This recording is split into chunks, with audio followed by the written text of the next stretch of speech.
જણાવવાનું કે આજે શું રાયકણજીને અમારા ઘરે આવ્યા હતા મુના માતાજીના મંદિરે એટલે જ્યાં ત્યારે આવ્યા ત્યારે એમને આપણે યમન ગતિ કરાવી બેહાડ્યા ખુરશી આલી અને એમને મને બે ત્રણ સવાલ પૂછ્યા કે ભાઈ આ રીતની વાત આ બધું હોય એવી અમારી બે વચ્ચે ચર્ચા ચાલુ હતી બરોબર અને એન્ડમાં વાત થઈ કે ભાઈ તમે આવ્યા છો તમે પૂછ્યું છો બરોબર એટલે શેના માટે પૂછો છો એટલે એમને કીધું કે અમે તમારું આ બધું ચેક કરવા માટે આવ્યા છીએ બરોબર એટલે એમાંથી પબ્લિક વધારે હતી પબ્લિકના દ્વારા ઉભાળો થઈ ગયો બરોબર નહીં તમારા સપોર્ટર હતા તમારો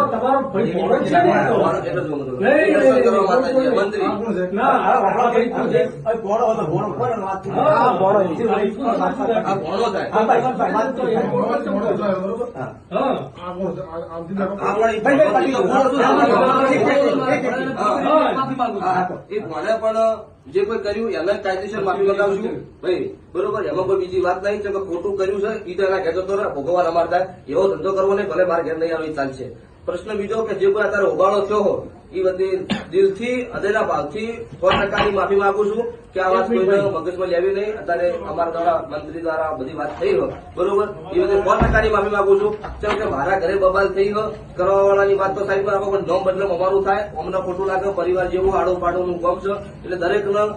આ માધ્યમથી જણાવવાનું કોઈને આ વાતમાં મન દુઃખ રાખવું નહીં કે અમારો પરિવાર છે કાલ દાડો ભેળું રહેવાનું છે એટલે કોઈને મગજમાં ખોટી વાત નહીં ખોટી વાતમાં લેવું નહીં જય માતાજી